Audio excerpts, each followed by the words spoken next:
Do you know what questions to ask when you elect for an informal conference on your high-level review? Hello, and welcome back to my channel. My name is Dewayne. I got a video for that Kimble, United States Army veteran and retired VA rating specialist. A lot of veterans still do not know what questions they need to be asking when they elect for informal conference on their high-level review. So in today's video, I am going to share some questions with you that I think you need to ask to help you be successful in winning that high-level review. Make sure you stick around.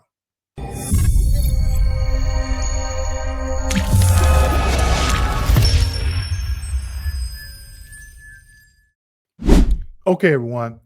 A lot of veterans out there are still missing the boat as it pertains to questions they need to be asking in their informal conference. I came up with a list of questions that I think that will help you be successful. All right. Now, this is not a guarantee. You're going to get a different decision review officer than another veteran or maybe another veteran. The evidence is going to be different. The conditions could be different. Okay. But these are some questions that you need to be asking. Okay. So let's go ahead and get into it. Question number one: what is your name? They're going to confirm that it's you. You want to confirm who you're talking to. Now, you may ask yourself, well, Dewayne, why do I need to know their name? I talk to a lot of veterans, and then they'll ask me questions about their high-level review. And I'm like, you should have been asking those questions to the decision review officer. And then I'll say, well, I'm going to do this. I'm going to file a complaint. I'm going to call the A on the number. I'm going to do this. If you decide to do it, which that is your right, now you can say, hey, the person that facilitated my informal conference, their name was such and such. And they can look that up in VBMS, which they should be able to see it anyway.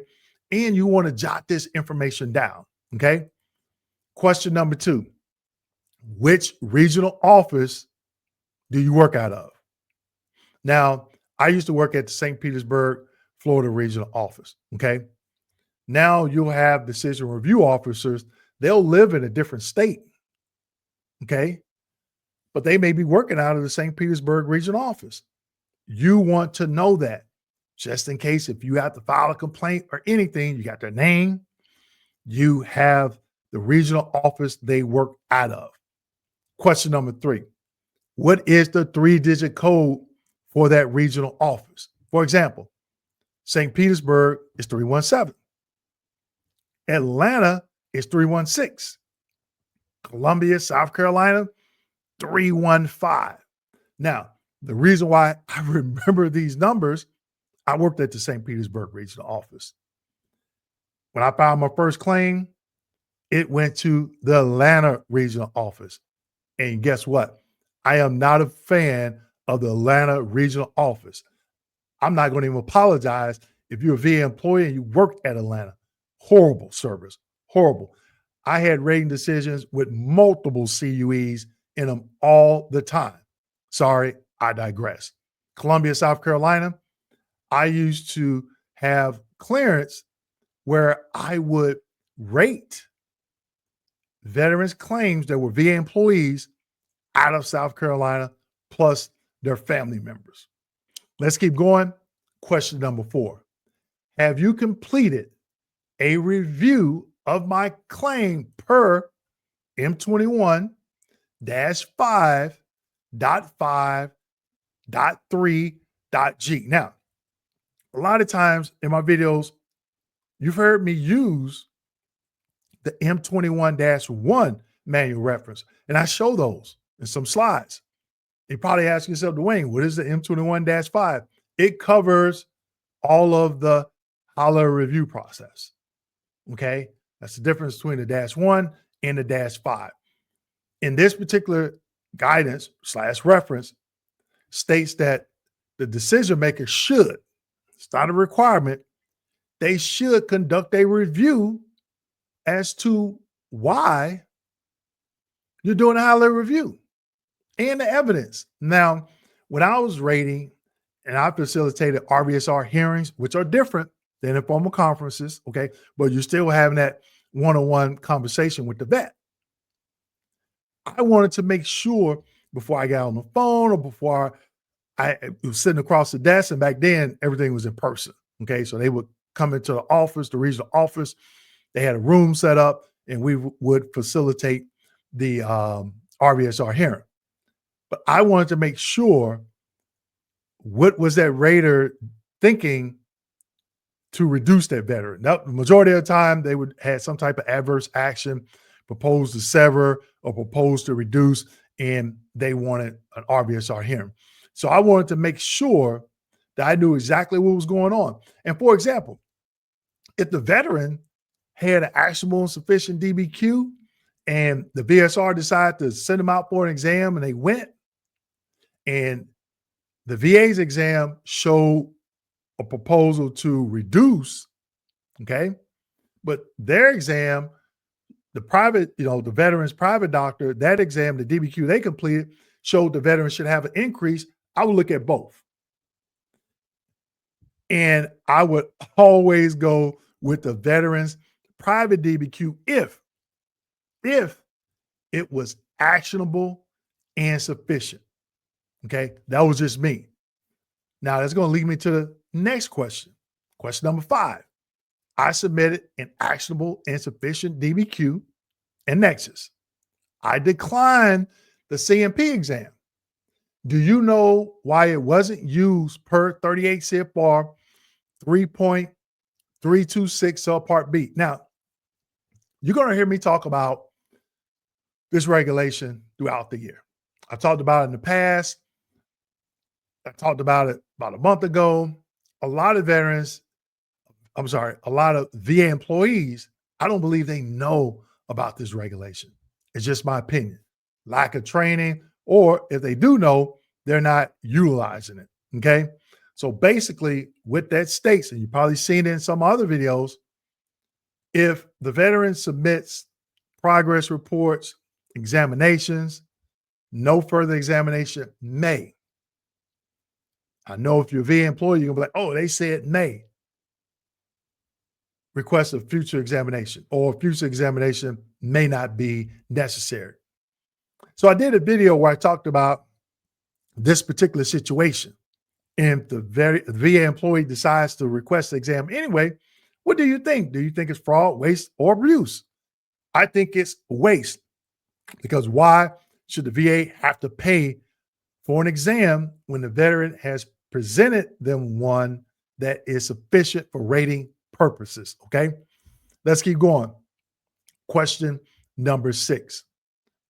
Was it documented anywhere in VBMS, and VBMS stands for Veterans Benefits Management System, including the note section, why my DBQ and nexus was not used? Now, most raters, what I've been seeing, they have been putting in there why they didn't use it, but a lot of them have not. Well, I think that they should. They should tell the veteran, hey, well, I'm not an advocate for I'm not an advocate for veterans, and I don't believe in private DBQs.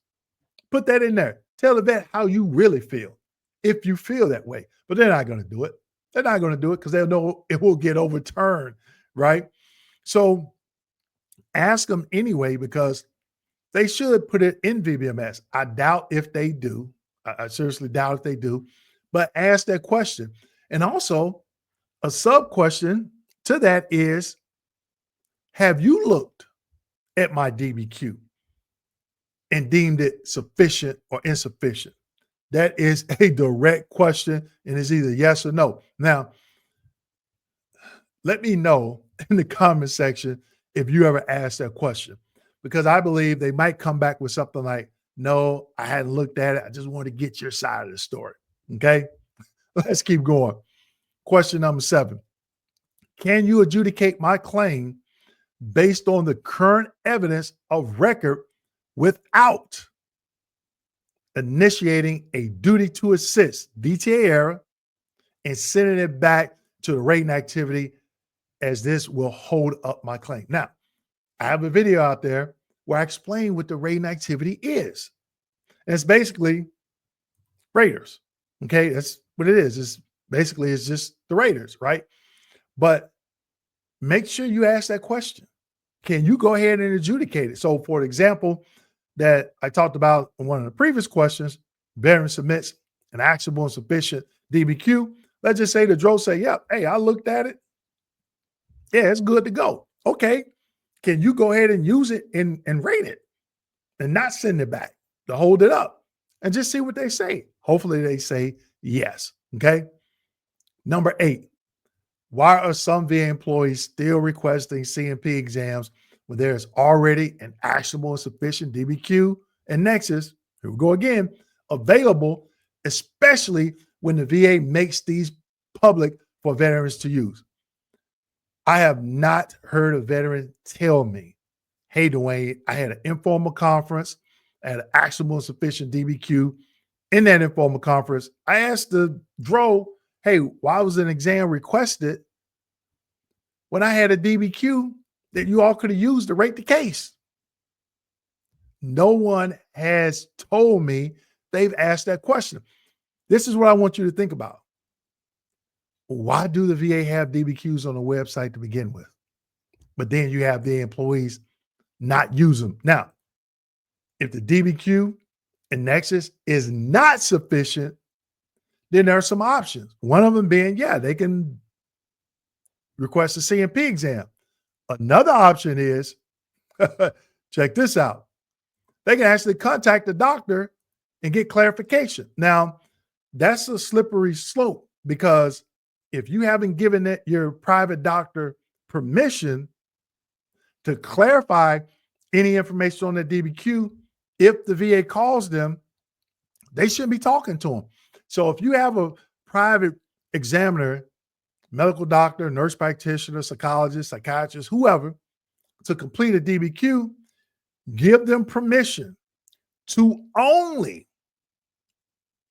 clarify questions as it pertains to a DBQ that they completed, just in case that VA employee calls. Okay.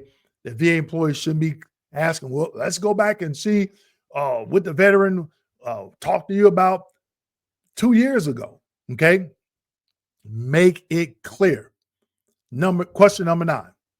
Since you reviewed my claim before this conference, hopefully they did, and heard my statements today, what are your next steps? This is a request and a question. Okay. Ask that. Veterans, leave me a comment. Dewayne, what does this mean? Joe said this. What does this mean? And I'm like, wait a minute. You actually got off the phone and didn't ask what were the next steps? What did they think about your evidence? Even if they say there was an error, ask them what is the error and where did you see it in the rating decision, and write it down.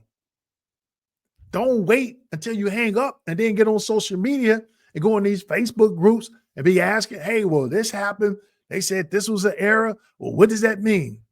Don't be afraid to ask DROs questions, especially they find an error. You want to know what it is. I can't tell you what it is. I wasn't on the phone call. Okay.